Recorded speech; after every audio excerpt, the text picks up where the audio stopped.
Okay, now let's be serious. It says, for you have need of endurance, so that when you have done with the will of God, you may receive what was promised. इसमें लिखा हुआ है कि we need patience, endurance, धीरज धरना है। किस लिए है? परमेश्वर की इच्छा को पूरे करके उस वायदाओं को प्राप्त करने के लिए हमें क्या चाहिए? धीरज चाहिए। और उसके अगले आयत में इस प्रकार लिखा हुआ है, जो आने वाला है, जो जिसके लिए हम इंतजार में हैं, वो जल्दी ही आ जाएंगे, देर ना करेंगे। और 38 में लिखा है, मेरा धर्मी जन विश्वास से जीवित रहेंगे। मेरा धर्मी जन विश्वास से जीवित रहेंगे। ओके,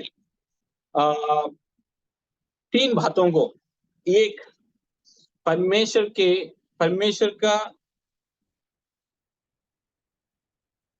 इच्छा पूरे करके धीरज के साथ वायदाओं को पूर्तिकरण के लिए इंतजार करना। दूसरे, यीशु मसीह जल्दी वापस आने वाला है। और तीसरे, मेरा धर्मी जन विश्वास में जीवित रहेंगे। 3 बात। और इब्रानी के पत्री 11 अध्याय में हमने पढ़ा, वो विश्वास से मरा, विश्वास के साथ वो मरा। तो 4 बातें हैं, बस उसमें 3 बातों को बताकर मैं जल्दी ही समाप्त करना चाहता हूँ। पहली बात, परमेश्वर की इच्छा। एक और बार वो आयत पढ़िए, 36, लक्ष्मी।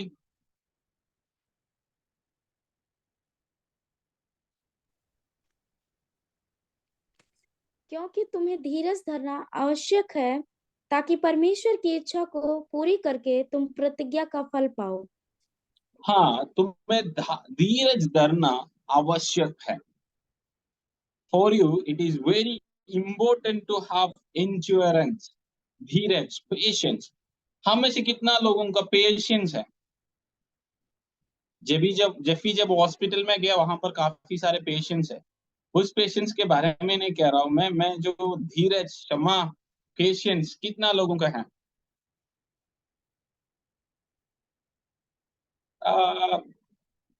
सब हंस रहा है, इसलिए मुझे पता चल जाता है कि कितना पेशेंस उनके अंदर है। धन्यवाद।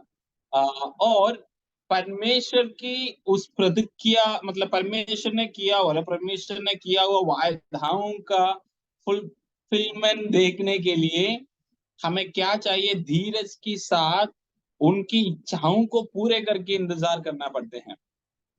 You must understand that scripture is very clear, for you have need of endurance, so that when you have done the will of God, जब आप परमेश्वर की इच्छाओं को पूरे करके आप इंतजार करोगे, तो आपको जो प्रतिज्ञा किया हुआ बातों को मिलेंगे। तो वैसे इंतजार करके नहीं, कोई मतलब नहीं है। हाँ, कि मैं परमेश्वर के प्रॉमिस के लिए इंतजार कर रहा हूँ। Yes, I am waiting for his promise to be fulfilled.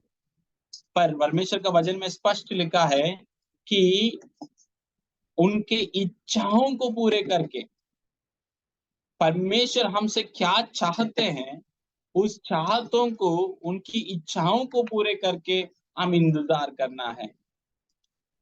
हम कभी कभार जब कोई बातें हमारे जीवन में होते हैं, कोई मुश्किल बातें होते हैं, तो हम कहते हैं भाई परमेश्वर सब जानते हैं, सब भलाई के लिए उत्पन्न होते हैं, परमेश्वर सही समय पर सब कुछ करते हैं, इंतजार करना व्यर्थ नहीं है। But let me tell you, व्यर्थ इंतजार करने से भी कोई मतलब नहीं है। आपकी जो इंतजार के समय में आप एक बात पता और जानना है कि, और पहचानना है कि क्या मैं परमेश्वर की इच्छा के अनुसार चलकर इंतजार कर रहा है और मैं व्यर्थ इंतजार कर रहा है।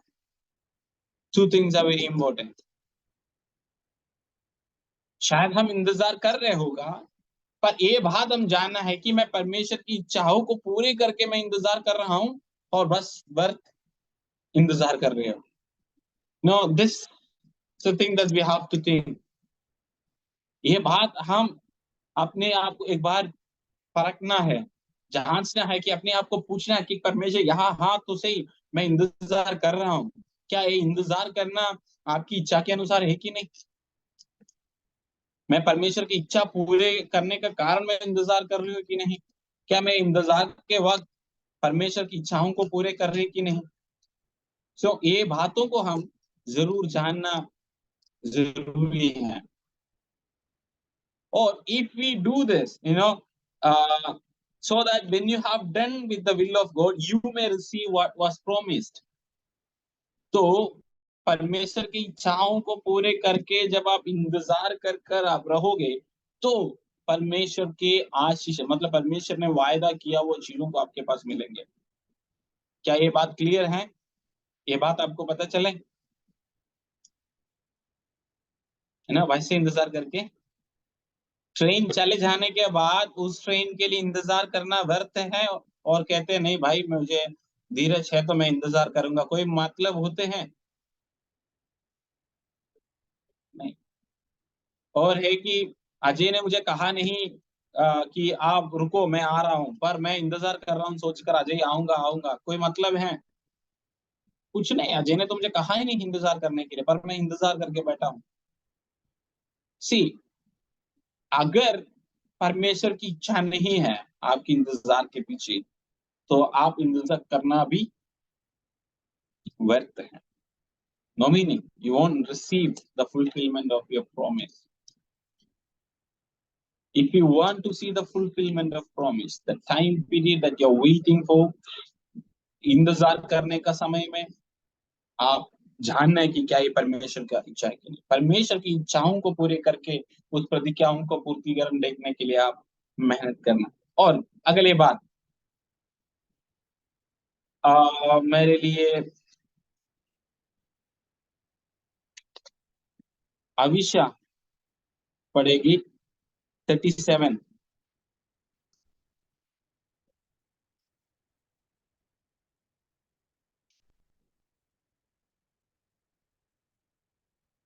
दस अध्याय उसका 37।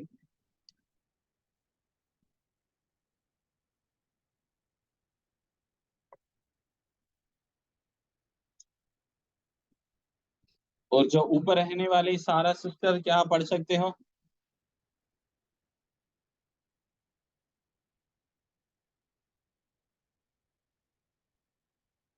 अजय, अभिषा एब्सेंट, सारा सिस्टर ओके, सारा सिस्टर प्रेजेंट। भैया मैं जॉब पे हूँ इसलिए मैं बाहर हूँ। ओके, कोई बात नहीं, धन्यवाद। वंदना सिस्टर।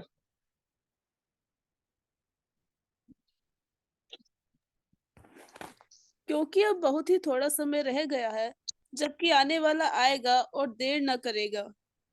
ओके, आने वाला आएगा, देर नहीं करेंगे। मेरे दोस्तों, यीशु मसीह जल्दी आने वाला है। जब मैंने ये आयत पढ़ा, मैं वैसे बैठकर पढ़ रहे थे, तो मैंने देखा इब्रानियों का पत्र कब लिखा गया है। लगभग लगभग यू नो 1800, मतलब 1900 साल पहले लिखा हुआ एक किताब है। तो तब जो लिखने वाला क्या लिखा है, जो आने वाला जल्दी आएंगे, देर नहीं करेंगे। और वो कितना साल इंतजार के, मतलब अब हम कब पढ़ रहे हैं ये, मतलब 100, 60, 80, 90 एडी में लिखा हुआ किताब है। नाउ वी आर इन 2023, फिर भी हम क्या पढ़ रहा है, जो जल्दी आने वाला आएगा, देर ना करेगा। मैं सोचा भाई आप क्या बात कर रहे हो? उस दिन वो बोल रहे थे कि जल्दी आएंगे, और इतना साल के बाद आज मैं भी कह रहा हूँ कि जल्दी आएंगे। पर कब आओगे, क्या आएगी कि नहीं? मेरे एक सवाल था कि वो उस दिन वो सोचे कि कल आएंगे परसों आएंगे, पर 2000 साल के बाद भी उन्हें आया। But today still we are waiting for। इसलिए मैंने उसके अगले आयत आपसे पढ़वाया। विपिन भाई पढ़िए, सॉरी यार वो नाम बदले यार, नवीन भाई पढ़िए। 38वां आयत।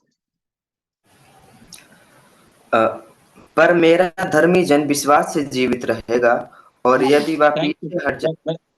बस भैया, मेरा धर्मी जन विश्वास से जीवित रहेगा। और अजय आप पढ़िए 11 का 13। हे सब विश्वास ही की दशा में मरे, और उन्होंने प्रतिज्ञा की हुई वस्तुएं नहीं। बस बेटा, ये सब विश्वासी के दशा में मरा है, प्रतिज्ञा किया वस्तुओं को देखा नहीं। मेरे सवाल की जवाब परमेश्वर ने बस अगले आयत से मुझे बात करके इस प्रकार कहा, मेरा धर्मी जन विश्वास से जिएगा, अगर वो पीछे हट गया तो क्या लिखा हुआ है 37 में, सॉरी 38 में, तो मेरा मन तो उससे मेरा मन उससे प्रसन्न ना होगा। यस, परमेश्वर के मन उनसे प्रसन्न ना होगा। सी, हम तो ये सोचकर ये भी नहीं कर सकते कि भाई पता नहीं परमेश्वर कब आओगे, तो मैं अभी इंतजार करके क्या मतलब है, अभी मैं सही होकर क्या करना है, अभी क्या फर्क पड़ना है ना। पिछले दिन मैं कहीं गए थे, ट्रिवांड्रम में एक चर्च में गए थे प्रचार करने के लिए। मतलब मुझे वहीं गए थे, मेरे टीचर के चर्च थे, चर्च में गया तो वो बपतिस्मा के क्लास लेने के लिए कहा। तो सुबह के समय में तो मैं बपतिस्मा, 3 लड़की थी, एक +1 एक +2 एक डिग्री कर रहे थे, तो मैं क्लास लिया, क्लास लेके एक घंटे के क्लास लिया, उसके बाद चर्च के प्रचार हो गया, मैं वापस आया। सार आने के बाद मुझे कहा कि एक लड़की वो बपतिस्मा लेने का निर्णय से हट गया है। तो मैं बोला सर क्या हो गया बात? तो बोला कि नहीं, क्लास होने के बाद वो सोचे, वो उनको कि वो खुद मन फिराया ही नहीं करके सोच रहा है, उनको बपतिस्मा लेने का योग ही नहीं है करके वो बोल रहा है। और कहा है कि अभी मैं सुधरेगा ही नहीं। बात ऐसा कि वो कह रहे हैं कि मैं अभी नहीं सुधर सकता हूँ, बाद में कभी है तो मैं ले लूंगा। सी, उनको कोई पता नहीं कोई रिलेशनशिप और कुछ था, उससे हट नहीं चाहते हैं। तो मैं व्यक्ति रीति से उनको बताया था कि जो परमेश्वर है हमें देखते हैं। शायद माँ बाप नहीं जानते होंगे, कोई नहीं जानते होंगे, पर गॉड नोस एवरीथिंग। उस बात में उनके अंदर बदलावट नहीं आ सका। वो बोलता नहीं, मैं नहीं कर रहा हूँ। तो मुझे बहुत दुख लगा कि भाई बपतिस्मा का क्लास लेने 3 लोग थे, बपतिस्मा का क्लास देने के लिए दिया तो 2 हो गया। पर सच है कि लोगों को बदलना, सुधरना, इंतजार करना, कहते कि नहीं यार अभी समय है, कोई बात नहीं, मैं कल कर सकता हूँ, अब मैं इसी में ही रहने दो, मैं थोड़ा खुश, मतलब कुछ एंजॉय करके ही मैं करूंगा। अब क्या, थोड़ी देर और, इतना तो किया है, अब और इंतजार करते हैं। परमेश्वर तो अभी आने वाला नहीं है। पर मेरे प्रियो, मैं और आप नहीं जानते हैं कि परमेश्वर के वक्त कब है, अभी है और कल है, आज है और कल है, कुछ नहीं पता हमें। इंतजार करना भी व्यर्थ है अगर हम परमेश्वर की इच्छाओं पर नहीं चल रहा है तो। परमेश्वर के राहों पर नहीं है तो हमारा इंतजार भी व्यर्थ है। मेरे बात समझ रहे हो? आपको जो मैं बता रहा हूँ आपको, क्या आपको उस गहराई को समझ पा रहे हो कि हम यीशु मसीह के चेले हैं, हम उसी के लिए बुलाए गए हैं, हम यीशु मसीह का आगमन के लिए, दोबारा आगमन के लिए हम we are waiting for that, हम उसी के इंतजार में हैं। सब सच है, पर क्या जब यीशु आएगा तो जाएगा हम? क्या यहाँ पर लिखा हुआ है कि मेरा धर्मी जन विश्वास से जिएगा, अगर वो पीछे हट गया तो मुझे उनमें प्रसन्न नहीं हो, मतलब यीशु मसीह में प्रसन्न नहीं होंगे? क्या यीशु मसीह आपसे प्रसन्न है, नहीं है?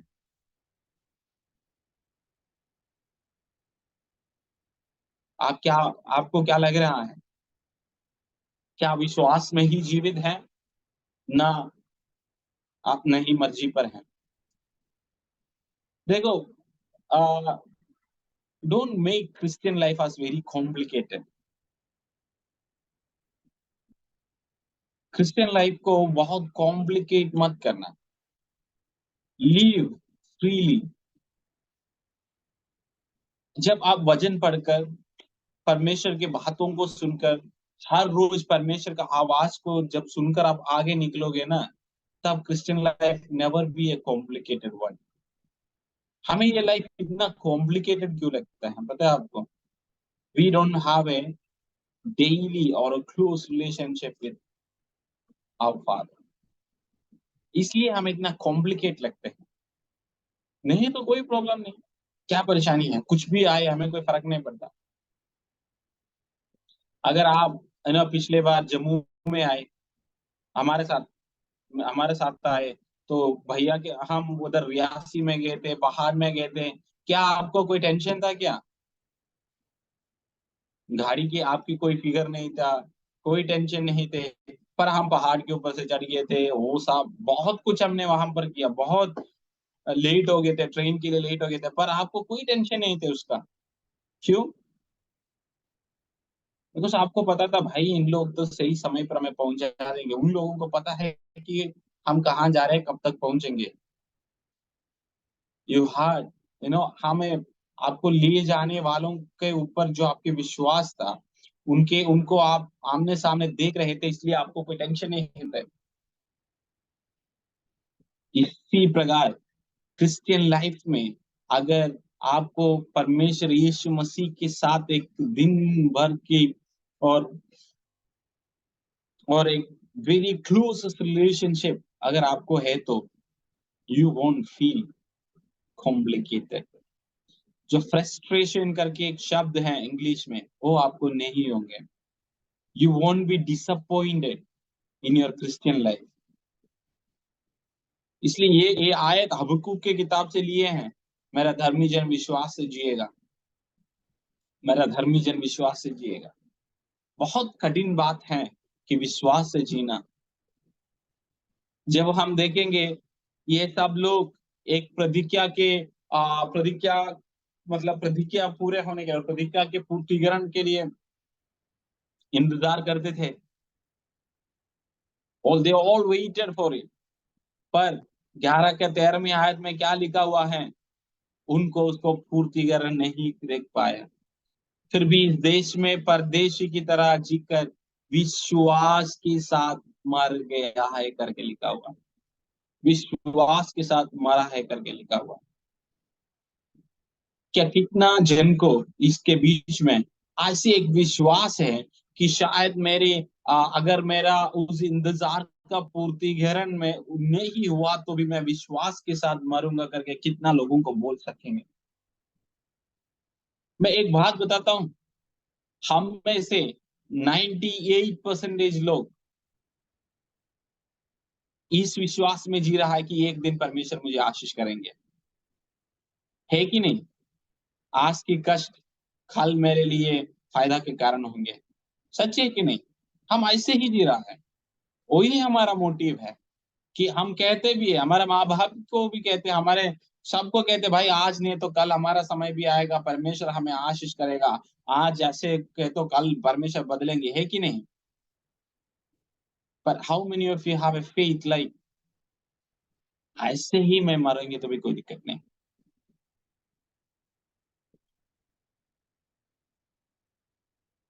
मैं आशीष नहीं देखें तो भी मुझे कोई दिक्कत नहीं। How many of you have such faith? ये जो इब्रानियों के पत्र 11 अध्याय में जो हम विश्वास के द फेथ वैल्यूज को जब हम देखते हैं, इन लोग मरा कुछ नहीं देखा, प्रतिज्ञा को परमेश्वर ने किया हुआ प्रतिज्ञा को भी नहीं देखा, पर why then even they died in faith, विश्वास के साथ मरा। मेरे भाइयों बहनों, मेरे दोस्तों, let me encourage you, let me tell you one thing, that Christian life is not है ना। पर में ये मसीही जिंदगी ऐसी एक जिंदगी नहीं है जो आशीष के इंतजार में रहते हैं। नो, जब हम अपने पिता को जानेंगे, हम इस आशीष के पीछे नहीं दौड़ते हैं, हम बस उनसे मिलने का उस आशा में रहते हैं। एक ही नहीं, जब हमारा शादी फिक्स किए थे, मतलब आनी दीदी के साथ में शादी फिक्स हो गए थे, हमें शादी शादी की कुछ बात नहीं थे। हमारे अंदर एक बात है कि भाई हम कब मिल पाएंगे, है ना। हमें कब मिलना है, इसके बीच में क्या दिया लिया उसके कोई मतलब नहीं है। शादी में क्या पहना है ये सब कोई बात ही नहीं था हमारा, क्योंकि यार कब मिलेंगे, कब हम साथ रह पाएंगे, यही सोचता कि कब हम साथ रह पाएंगे। क्या आप अपने मसीही जिंदगी में उसी के इंतजार में हो, और क्या आप आपके आशीष के इंतजार में हो? यही क्वेश्चन हर बार। पिछले हफ्ते भी मैं एक सवाल के साथ आए थे आपके पास, उससे पहले भी मैंने एक सवाल पूछकर मैं बंद कर दिए थे। इस बार भी ऐसे ही एक सवाल पूछता हूँ, आप किस लिए इंतजार में हो? आपके आज के दुखों को हटाकर परमेश्वर खुश देंगे सोचकर, और आप अपने यीशु के साथ कब रहोगे सोचकर? क्या है आपके सोच? आज एक बार जब आप इसके बाद आप शायद व्हाट्सएप फेसबुक में बैठेंगे, पर सोने से पहले थोड़ी देर आप एक बार सोचना कि what I am waiting for, what am I waiting for, मैं किस लिए इंतजार में हूँ।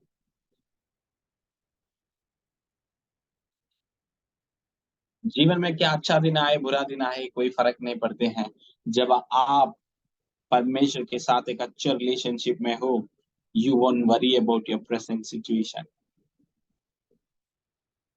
आपके आपका समय के बारे में आप कभी टेंशन नहीं लेंगे जब आप परमेश्वर के साथ एक अच्छे रिलेशनशिप में।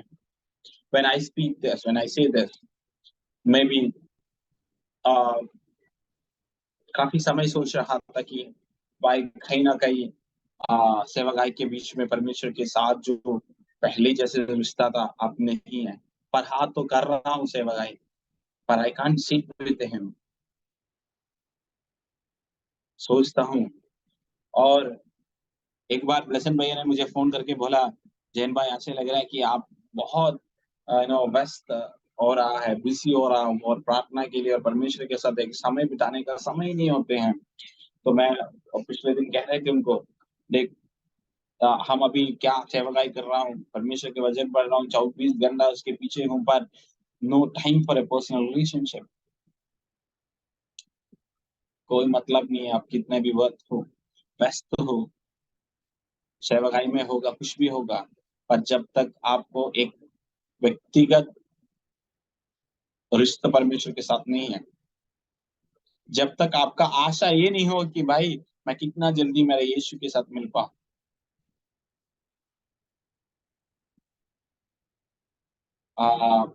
there is a song, എനിക്കെന്റെ യേശുവിനെ കണ്ടാൽ മതി ഇഹത്തിലെ തിരതുക്കം. I know it's a Malayalam song. I don't know whether it's Hindi song. Only one thing that I just need to see my Jesus. मैं आपको कहता हूँ, आप अपने परिवार से बहुत कष्ट सहकर परमेश्वर के सेवकाई में होंगे। शायद हमारे साथ इन जीसस एवर मिनिस्ट्री में, कैंप में, इस प्रार्थना में, जूम में आप किस परिस्थिति में जुड़े हैं हम नहीं जानते हैं। शायद आपके माँ बाप आपके साथ नहीं देते होंगे, सब कुछ होंगे। आप शायद ऐसे एक दिन के लिए इंतजार होंगे कि परमेश्वर एक दिन मुझे जरूर आशीष करेंगे। पर मैं आपको कहता हूँ कि ये नहीं, ऐसे नहीं कि हाँ मुझे कब मेरे यीशु से मिल पाऊंगे। I am waiting for you lord. आपके साथ एक समय के लिए मैं इंतजार कर रहा हूँ। चाहे मुझे इस दुनिया में कुछ नहीं मिला है तो भी आखिरी में, end of the day, I want to be with you. हम क्या हमारे प्रार्थना वैसे कर सकते कि नहीं? छोटा सा एक संदेश है, मैं ज्यादा कुछ नहीं बताना चाहता हूँ, और मैं थोड़ा जल्दी ही समाप्त करता हूँ क्योंकि मैं कॉलेज में हूँ और मेरे डिनर का समय है, इसके बाद में मुझे डिनर नहीं मिलेंगे। तो इसलिए शारीरिक भोजन की कभी कभार जरूरत है। तो मैं क्या कह रहा था कि कितना लोगों को ऐसे एक जीवन और ऐसे एक मसीही जिंदगी बिता सकते हैं, विश्वास के साथ जीना, विश्वास के साथ मरना, चाहे प्रतिज्ञाओं किया हुआ बातों को पूर्ति कर नहीं हुआ तो भी, कि यीशु के साथ मुझे रहना, ऐसे एक जिंदगी, ऐसे एक, है ना, what I can tell you that एक नो ऐसे एक अच्छा जिंदगी बिना फिकर, बिना कोई टेंशन, कितना लोगों को रह सकते हैं। You know, because of our God lives, He know our future, He holds the future. हमारा भावी उनके हाथ में, भविष्य उनके हाथ में। ऐसे एक विश्वास करके कि मैं कब मेरे यीशु के साथ पूरा दिन रह पाऊं। मैं एक बार परमेश्वर से मांगता हूं कि मेरे पूरा आयुष्य मैं उनके साथ कब रह पाऊंगा। सी, ऐसे एक दाऊद के साथ, यहाँ वजन के साथ, मेरा धर्मी जन विश्वास से जिएगा, जो पीछे हटेगा उससे परमेश्वर प्रसन्न नहीं होते। कितना लोगों को प्रार्थना कर सकते हैं, परमेश्वर मैं विश्वास करता हूँ आप जल्दी ही आने वाला है, देर नहीं करेंगे, मुझे विश्वास के साथ जीना है। अगर मेरा जिंदगी के समय में आपको आपके आगमन के लिए नहीं देख पाया तो भी विश्वास के साथ मरने के लिए एक अवसर मुझे देना है। This is very very important. एक नमूना बनाएंगे हम हमारे आगे पीछे आने वाला जनरेशन के लिए, एक विश्वास की जिंदगी के एक नमूना हम बनेंगे। आशीष ने ये सारे दुनिया, सारे मसीहत आशीष के पीछे दौड़ते वक्त यीशु मसीह के साथ एक अच्छा संग, एक रिलेशनशिप के लिए हम दौड़ना है। हाँ, ये बात भी जरूर है कि परमेश्वर हमें छोड़ेगा नहीं, पर उस आशीष मिलेंगे करके कभी उनके पीछे मत जाइए। पहले जब पतरस को बुलाया गया, पतरस ने एक बात इस प्रकार पूछा कि अगर हम आपके पीछे जाएंगे तो हमें क्या मिलेंगे, व्हाट वी विल गेट। पर आखिरी में जब क्या मिलेंगे नहीं मिलेंगे, कुछ मरना तो मरना कि मैं यीशु मसीह के लिए जिएंगे, उस विश्वास के जिंदगी कितना जन चाहते हैं। How many of you want such a life? कितना लोग चाहते हैं कि मैं आज से एक जिंदगी बिताऊं? मुश्किल है पर असंभव नहीं है, कठिन है पर संभव है। इस वचन के द्वारा प्रभु हम सबको आशीष करें। आगे का समय जेफी के हाथ में समर्पित। Thank you so much. प्रभु को धन्यवाद। थैंक यू सो मच भैया।